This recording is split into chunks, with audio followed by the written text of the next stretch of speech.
My name is Martin Wolf, and I have the great honor and pleasure of moderating this really important panel with very distinguished participants.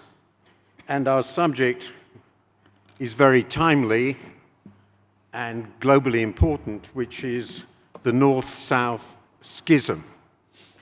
And before I introduce the discussion, I just very briefly wish to introduce the panelists, though I think they are sufficiently famous that you will know who they all are.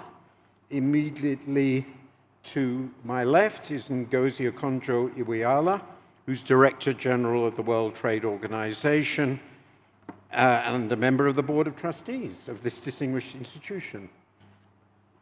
To her left is Gustavo Petro, who's President of Colombia.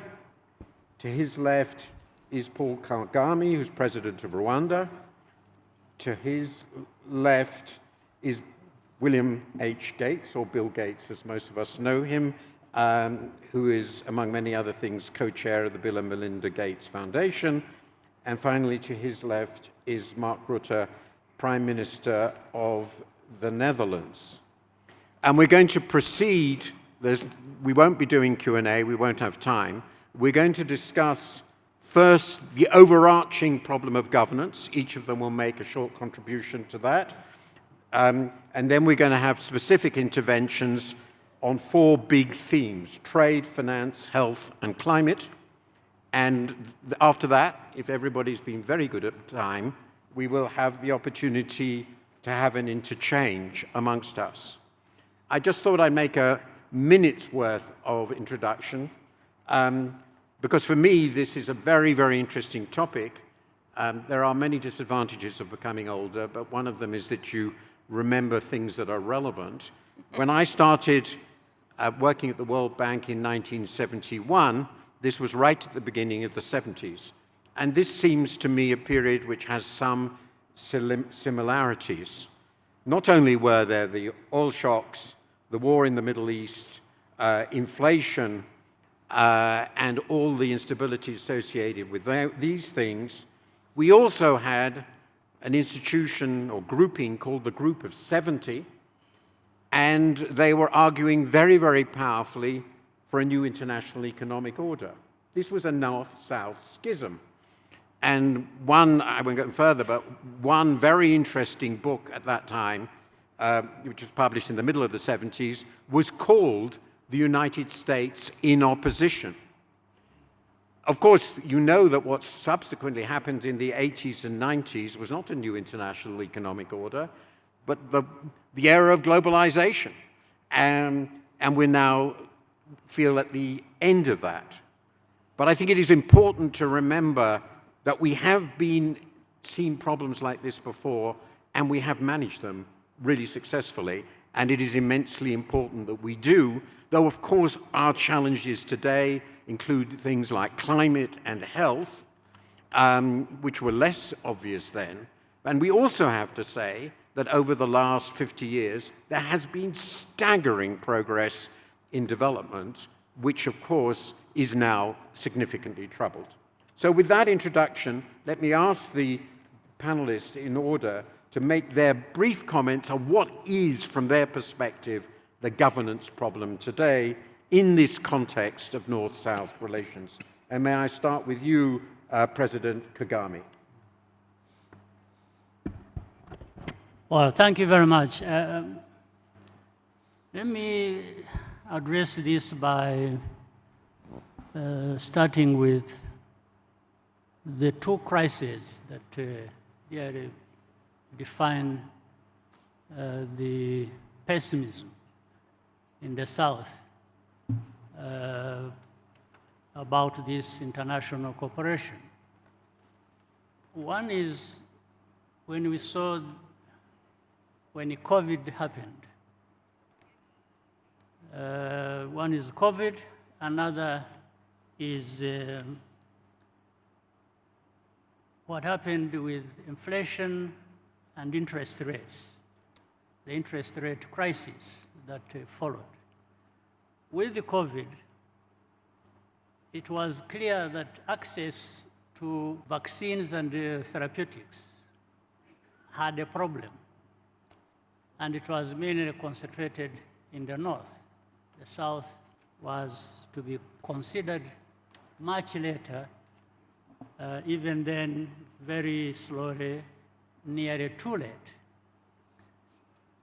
because the South did not have this capacity to produce their own vaccines or therapeutics. And then, coupled with many years of fiscal stimulus by the West, we saw that they developed an inflation crisis. And the response to that was to raise interest rates, which really many in the South are still paying a very high price for. Now, we cannot address this inequality by just mitigating the crisis, but rather we need to integrate, to bring in, to involve developing countries like Africa and other developing countries from the beginning, to have the conversations around how these inequalities should not be developing and later on affecting the particular parts of the world. So it has to be from the beginning. It's not just at the time when crises have happened that then you start making consideration of what to do for the South, but rather they should be involved. And Africa should be given and there are tools that are there, that are available to actually work on some of these things that are needed to be addressed. And Africa will therefore stand to gain and have access to most of the things required. Thank you very much. That's very clear and very helpful in this discussion. May I turn to you, Prime Minister Rutte, for your perspective, perhaps partly in response, but what do you think are the really big issues in this context that we now face? But let me be slightly provocative. I think for all of us, being the President of Rwanda or Colombia, Prime Minister of the Netherlands, we have basically two tasks. One is to make sure that our countries are safe, and secondly, make sure that the economy is doing well and that people have a job and can take care of their own lives. In that sense, I have a bit of an issue with constantly talking about the schism, the divide between the North and the South. I hope we are moving beyond that now, because we need each other. And we have seen so in Dubai at the COP28 that you can do that even successfully.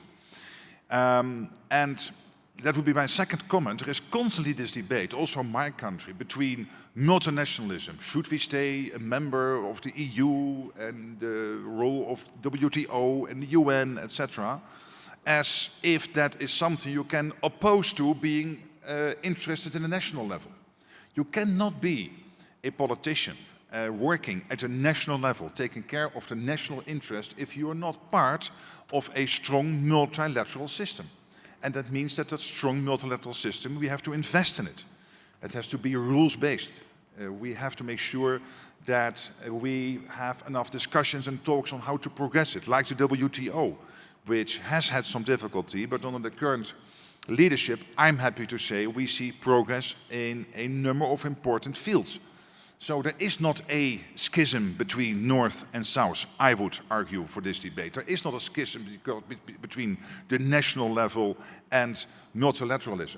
If we want to be strong politicians and providing the jobs, providing the collective safety and security at the national level, we need both strong countries and strong multilateral organizations. And I think in following on this first round, Martin, I think we will have many subjects and examples of where we are successfully doing that, be it fisheries in the WTO, to even getting an agreement on loss and damage at the COP28 in Dubai. We have done that. Thank you very much for that. Now it is your turn, Director General. Well, thank you, Martin, and it's very nice to say thank you for the kind comments of Prime Minister Rutte and the progress at the WTO. But I just want to build on what President Kagame and Prime Minister Rutte said, to say that if we look at some numbers of what is happening in terms of shares of global output in the world, we see that, in 1995, emerging markets and developing economies accounted for about 42% of global output, of global GDP, and developed countries for about 58%. And now, in 2022, we see a situation where this is inverted.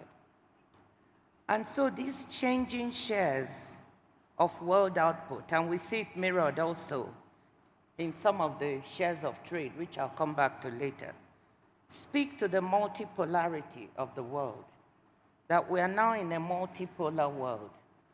There's no one power center. And what worries me in global governance is how we manage this multipolarity. There's no one center that can solve all the problems of the world. We are interdependent, and we need to work together. And that speaks to the issue of how do we do it. And this is where multilateral organizations need to be strengthened, of course, need to be reformed to move with the times they're in. But we absolutely need them because we have to solve some problems of the global commons like climate change, you alluded to it, the pandemic that President Kagame talked about. And that, how do we manage this to solve global problems, this multipolarity? That's my issue. Thank you very much. And I think we're getting to so far, a certain degree of agreement. May I now ask President Gustavo Petro to make his contribution. He will be talking in Spanish. For those who don't understand it, unfortunately, I'm one of them. You might use the headphones.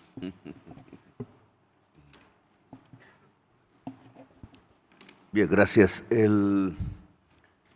Hace un año, y creo que en esto me separo un poco de Marc, en que no existe un camino, están los dos caminos abiertos. De hecho, estamos andando el camino del cisma entre el norte y el sur. Existe el otro camino, que es el del pacto entre iguales. Hace un año, precisamente, este foro acuñó una palabra que se llamó policrisis. Sorry, I'm afraid I'm not getting sound. Are you all getting sound? Yeah. Oh, dear. Yes, we are. This is... Number one, Martin. It's number one, yes? Yeah. I'm hearing nothing. I apologize. Hold on a second. Probably nothing I can do about it. Okay, go ahead and I will do my best. Bueno, I recupero. apologize. I don't know what I can do about it. Gracias. El tema es que hace un año el foro acuñó la palabra policrisis. Habló de la guerra, habló del hambre, que en ese momento hundía en el mundo, producto de la pandemia, la enfermedad, la pobreza y el estancamiento económico. Hoy yo pienso que eso, después de un año, se ha agravado. Se ha agravado en términos de que de la guerra pasamos al genocidio, a bombardear niños y niñas. Las votaciones en Naciones Unidas políticamente alrededor de este problema han separado físicamente, políticamente, el norte y el sur. Europa y Estados Unidos han votado a favor o en contra, depende de cómo se mire, de una política para solucionar el problema de Palestina. Hay una separación política real. El tema de las vacunas separó desde el punto de vista del cuidado de la vida el norte y el sur. Se nos impuso una relación comercial para salvar la vida de los enfermos de COVID. Y entonces lo que hoy tenemos, variaría la palabra policrisis, es una crisis civilizatoria. Una crisis civilizatoria que tiene una raíz, un almendrón, es la crisis climática. la crisis climática, dependiendo cómo la abordemos o no la abordemos, nos puede llevar o a un pacto democrático de la humanidad o a la barbarie. Yo le llamo 1933 global. 1933 fue el día que subió Hitler al poder, fue el año de Hitler en el poder. Puede ser uno de los dos caminos. Está cambiando completamente el paradigma mundial, político y económico, y por tanto social.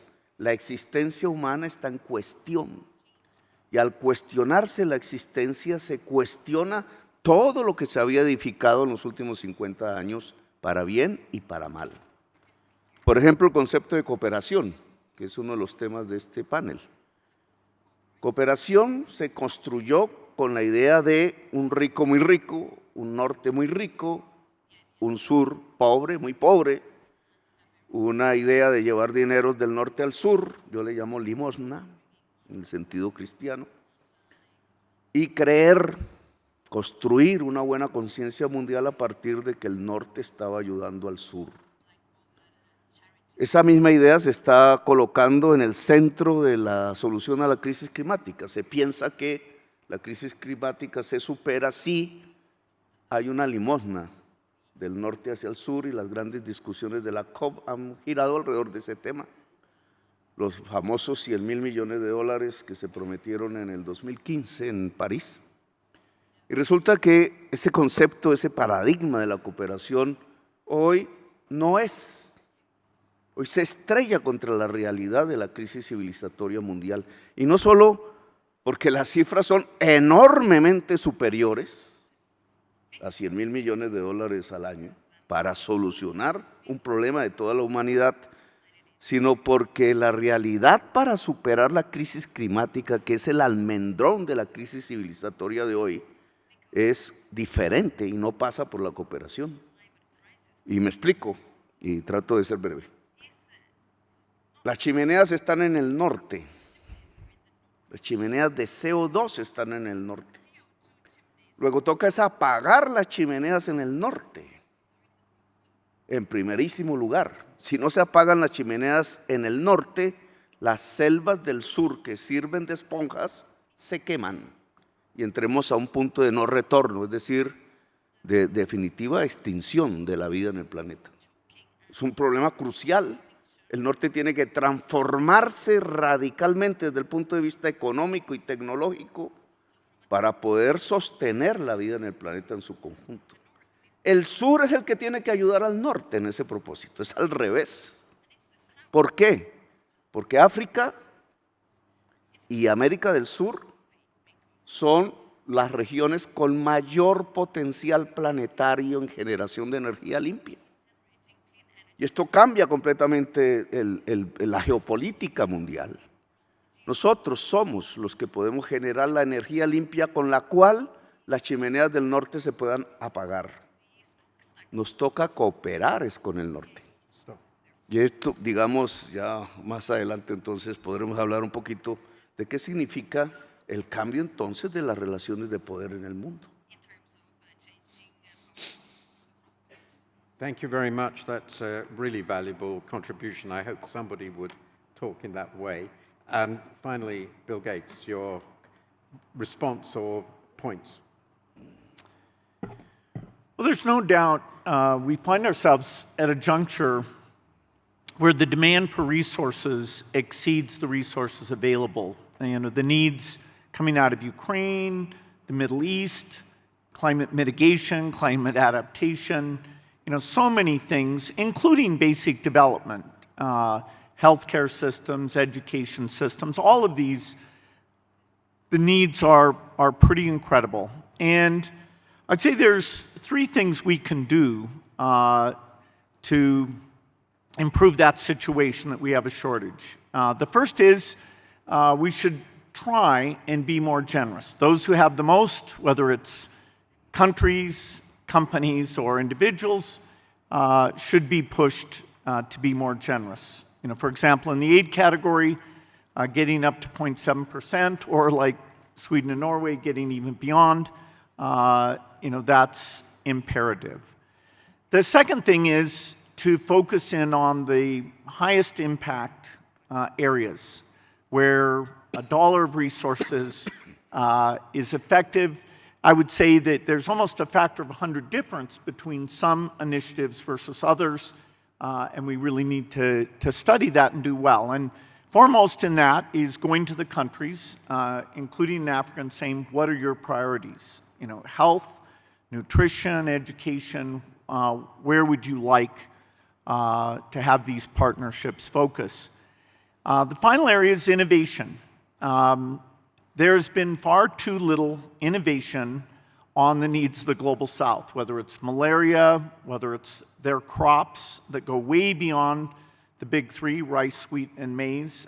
They have unique ecosystems, and the amount we put into improving that agricultural productivity is dramatically less than it should be. I'll just finish with one example that should remind us that the system of cooperation sometimes achieves miracles. Gavi was announced here at Davos in 2001. It raised money to buy vaccines. Of course, Ngozi was a great chairman for that, and everyone here has had some engagement with Gavi, I think, that we're all proud of. And at that time, over 10 million children died every year, and largely because of getting these vaccines, which were only available in the rich country, getting them out to all the children. You know, Rwanda is an exemplar with a 97% coverage rate. Those deaths have been reduced to 5 million a year. The Sustainable Development Goals have, which are timed for 2030, have a goal of getting that to 2.5 million. Because of the pandemic and many other things, we won't achieve that. But the question is, do we keep going down? Do we get there during the 2030s or not? With the right prioritization, with taking innovation, including the latest AI innovation, I think despite all these challenges, we can still do that. Okay, we've slightly overrun, but we'll do our best. Could we turn very, very quickly, and I think please keep these remarks to a minute each, just very pointed. What, on the basis of what you've heard, does this mean for the future of trade? Wow. Well, will you, I just need, again, just a minute to illustrate what I want to talk about with some numbers. Okay. I come back to the issue. In 1995, North-North trade between the developed economies accounted for about 54% of global trade. In 2022, this has come down to 39%. During the same period, that's in 1995, South-South trade was less than 10%. In 2022, it's now almost 25%. In the same period, North-South trade has been stable at about 35% or more, or so, 39% actually. So if you look at these numbers, you will see again some of the inversion that I was talking about, that the shares, South-South trade, the South is now trading much more with itself, becoming a power bloc. The North share is diminishing.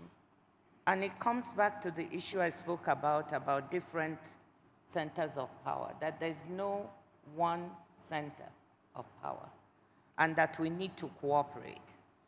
But that being said, we find that at an organization like the WTO, where the global trading system comes together, the multilateral trading system, we've managed to cooperate. 75% of world trade today is done on WTO terms. Just think about that. The bulk of world trade is still done on multilateral terms. So even though we have this multipolar world and these power blocks, we've managed to find a place where we can collaborate, cooperate, and deliver, just like Bill had said about there are places where we've been able to demonstrate that we can work together. So on the trade front, we're doing that. That does not mean that we don't have issues, that we don't have emerging fragmentation, that we don't have vulnerability of supply chains, the need to build resilience. But we often forget the good parts of what's happening in trade and that cooperation in favor of the worries about protectionism and about unilateral actions. So I wanted to put a marker on that. Thank you very much. May I turn to you, President Petro? I'd like you, if you could, to just very briefly indicate, based on your radical and critical view of what's going on, how, and I know you'd much rather have half an hour, but unfortunately they don't give us that, to how do you change the global financial arrangements? President Kagame has already referred to the interest rate shock and the impact that has had on developing countries.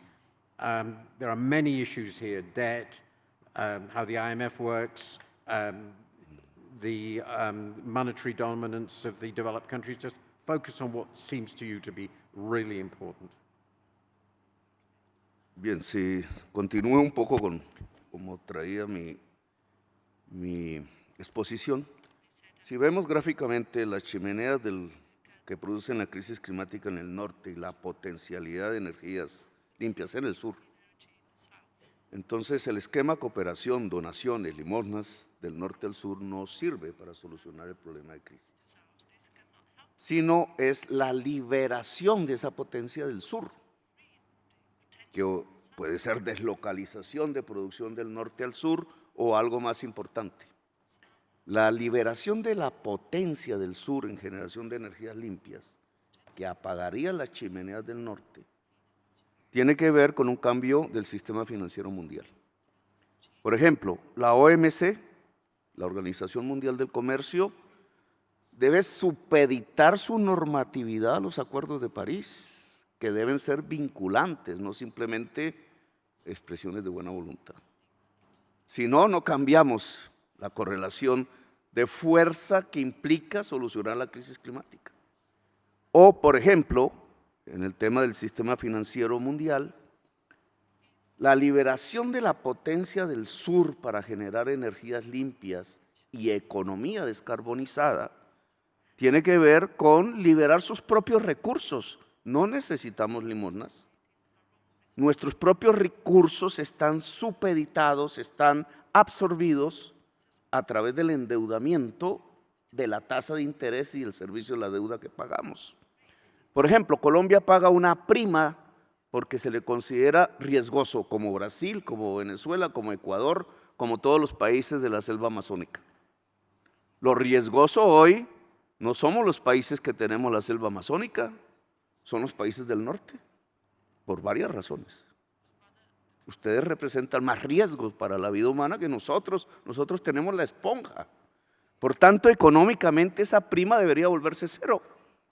Si la prima de riesgo se vuelve cero, nuestro endeudamiento y nuestro servicio de la deuda baja, y los recursos nuestros que liberamos, en vez de pagar la deuda, irían a la acción climática. Si esto se hace en todo el planeta, que es una reforma del sistema financiero mundial, simplemente se libera la potencialidad del sur para generar las energías limpias y apagar las chimeneas del norte. Es el camino del pacto, no el camino del cisma. El otro es el que se está practicando hoy, que es el capitalismo de fortaleza que levanta muros y arroja bombas. Por ahí hay un cisma político en la humanidad. Por el otro lado, hay un pacto democrático de la humanidad. You are the next speaker, Prime Minister Rutte, and I think as you and your chimneys are the source of the risk in the world, though I think the Netherlands has fairly few chimneys now, but I might be wrong on that. So how do you respond on climate, and specifically on which the President has been very challenging, and he's absolutely right. There's no doubt the Amazon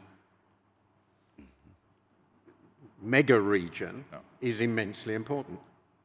It's always good to have the Colombian president on the panel, and I'm always willing to oppose his views if necessary, but I do not disagree completely, because I agree with him on the necessity to reform the multilateral banking system. He is absolutely right on that, in that sense. But I fundamentally disagree on his chimney point and the handouts. And why is that? Because if we, for example, in the Netherlands, will close down our steel mill in IJmuiden, which employs 10,000 people directly and 40,000 people indirectly, there is this risk of a huge carbon leakage to other parts of the world, because that steel is still necessary. And Tata will then produce that somewhere else. So what we need here is innovation, to make ourselves less dependent on particular types of products, for example, from the chemical industries. But innovation is the key here, not closing down the chimneys altogether. And the second thing where I disagree is on the handouts. It's not handouts. There is a phasing issue, because the South is developing rapidly, in Africa, in Latin America, everywhere. But at this moment, there is still an issue to comply with the Paris Agreement, to make sure that we can bridge the gap. And that is why the $100 billion pledge was created. That is why we had an agreement in Dubai on loss and damage, and I think that is very good.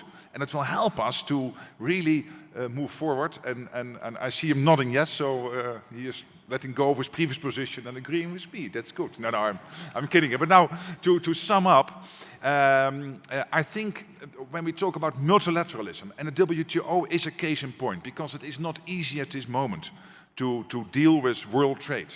But for example, on fisheries subsidies, we have been able to come to agreements. And there are other subjects, and there are still countries joining the WTO. But I think what you need here is rules, you need trust, and you need to discuss, to talk. So RTT, rules, talk and trust. And for example, the WTO, but also the Paris Climate Agreement and the COPs coming from them. And the latest one in the UAE, which was very successful as a case in point, that you can get there when you are willing to have a rules-based system, when you are willing to discuss, sit together, like we are doing at this moment, and hammer out the issues, have our differences, and then come to an agreement. And that builds the trust. That's the only way to move forward. And that is why I say again, there is no schism between North and South. There is no schism between multilateralism and the national interests. And parties like my own, the centrist parties, should be much more forcefully put forward that case in point, because it is now the populace saying, oh, multilateralism is crazy, get rid of it, it's yesterday's story. No, you need both sides of the coin, multilateralism and strong nation states. Bill Gates, finally on health and this round, I think President Kagame and President Petro both mentioned that during the COVID crisis, developing countries, many developing countries, probably most, felt they were treated as second-class citizens of the world. The developed countries got all the vaccines first, they had the technology, and vaccine rates fell far, far behind in many important parts of the world, notably in Africa. Will we do better next time? Are we really set up and determined to treat a global health problem as a global problem? I wrote a lot about this at the time, and I wonder whether we really have learned the lessons. Well, in some respects, people don't want to talk about the pandemic at this point and how we build the capacity to do trials where we practice, okay, are we ready? What would we need to do? And then we need to build better tools. For many of these problems where the total amount of money is going to be super limited, and some elections would make the money even more limited than it is today, we have to innovate. And a great example of that is now the factories that make mRNA vaccines, a group in Belgium funded by the foundation can make those very inexpensively. And for me, the issue is not having vaccine factories in magic places. It's having enough capacity in the entire world that we can get vaccines to everyone. Because who you want to discriminate against? If the factories are cheap, you're going to have that capacity. In fact, more vaccines were made in India. We funded Serum 2 months into the pandemic. They created a factory. We had a challenge that those vaccines, which were going to Africa for a period, became unavailable. But that was a South issue that challenged that. We really need to up the dialogue of, given limited resources, where should the grant money go? I would claim that nutrition and vaccines will always rise to the top of that list. And so as we see, is Gavi replenished later this year, it'll show, are we maintaining the very highest impact investment that was ever made? And likewise on the innovation agenda. President Kagame and I were talking about how Rwanda's moving forward on these digital initiatives and making multiple places in the South, including Rwanda, India, and many others, a laboratory where AI healthcare, AI education is done not 5 or 10 years after it's done in the North, but done at the same time. And in fact, given their shortage of doctors, in some sense you could say it should be even faster. And if we can find the right cooperative effort, I think we can surprise people on how quickly we provide benefits there. So we have, unfortunately, only 5 minutes left. And I know how strict they are, and people want lunch. So you've got a minute each. So what I would like you to focus on, I knew this will be a problem, because there's so much to talk about. In the light of what you've heard, in the view that we have to solve these problems, it's not you're in actual doing things, what is the most important single thing that you want to see happen which will make things better from where you sit? And you have a minute. I apologize. President Kagame. Well, I'm an optimist as well as a realist, so I see things for what they are. There are problems, and they can be addressed. The underlying importance lies in cooperation, and the people can still cooperate. But we cannot deny the fact that there are differences within nations, whether in the South, but more significant South and the North. There's no question about that. And there is domination, if you will, sometimes. There are dictates that people bring to play into whatever is happening every day. So we can, and these debates have been there for a long time. This is not the first debate about that. So, but that means if such a debate has been there for a long time, it also means the problem is continuing. But we can really address all these matters through cooperation and also looking at the root cause of whatever problem we are talking about. Thank you very, very much. Your last word on the single most important thing you want to happen, if you could. Well, let me start by saying that in spite of the numbers I gave of the inverting shares of trade between North and South, we have to acknowledge that there are parts of the world that haven't benefited as much. If we look at least developed countries, their share of trade has been 1% and has remained stagnant. Africa's share of trade has remained also stagnant at 3% or less. So my big wish is, how can the trading system be reformed and moved in such a way that those countries that have not benefited as much, even with these changing shares, can benefit more from the trading system? And how do we do it in such a way that we cooperate and collaborate? And I just want to put a shout out for my own organization. I think Prime Minister Rutte has been doing it mostly. But to say that, yes, we had difficulties at the WTO because developing countries did not see themselves benefiting. And there was this trust issue. At the same time, developed countries feel that some emerging markets are benefiting maybe too much from the system. So what I'd like to see is us coming together as we did at our last ministerial, working in an interdependent way with strategic cooperation to deliver more for those who didn't benefit from the system. Thank you very much. President Petro, really briefly, you can see the time. Make one powerful, simple point about what you think can be done now. Me gustaría ver dos cosas. Una es, indudablemente, el proyecto democrático en la humanidad está en peligro, inminente. Por eso hay que restablecer el poder del derecho internacional. Es una conquista civilizatoria y hoy prácticamente se ha vuelto pedazos. Hay que restablecerlo. La consigna libertad, igualdad, fraternidad que creó la Revolución Francesa ya no tiene sede en París, tiene su sede en Sudáfrica. Y esa es la nueva realidad. Y el otro punto que me parece que quisiera ver este año, ojalá, es el cambio de la dimensión para abordar la crisis climática. Los 100.000 millones de dólares de París ya no son nada. La cantidad que se necesita cada año es 30 veces superior. Eso implica el cambio del sistema financiero mundial.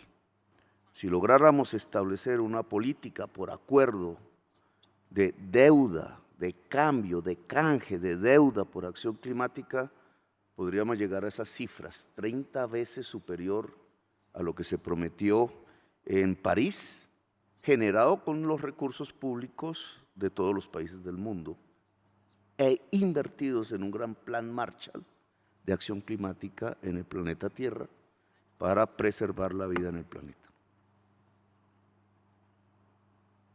Mark Rutte. Obviously, gathered here in Davos, we are very worried about Ukraine and we are very worried about the Middle East. And at the same time, we are thinking of the energy transition and the need for fighting the warming of our planet, so climate change. And I would hope for two things. One is to reform the multilateral system, and it is tilting too much at this moment to the north. And it has to be incorporating, it should incorporate the fact that the world has changed, including the IMF, including the whole system of development banks. It should tilt more to the south. And secondly, we need to invest in the quality of governance at a national level wherever necessary. And we need to help each other also in that respect. Bill Gates, very last word. Okay. One sentence, if possible. Well, sadly, I'd say that the resources coming from the north, there's not much upside. And so the idea of using the power of innovation, whether it's in climate or health or in education, and prioritizing properly by listening to what the countries are asking for, what their priorities are, I remain optimistic, and that's partly from the great successes that we can build on. Thank you very much. I'm not going to summarize except to make 3 points. I know I've already exceeded time, a bit better than the last session, I should say. There's obviously an immense amount of frustration and anger. The system is obviously still very heavily weighted in many ways to the countries of the north. It would be very nice to think we can fix that. We've been in these discussions a lot. We can probably improve it. But I would endorse a very important point made at the end by Bill Gates, that a lot of what we're going to have to do will be being very, very clever in the way we innovate, both in the economy and in our institutions. It's going to be an immensely difficult struggle to manage these problems, and we have to recognize that we have to do almost everything to do so. Thank you very much. I think it's been a wonderful panel, if far too short, and I think a lot of very important points and ideas have been put forward. Please thank them.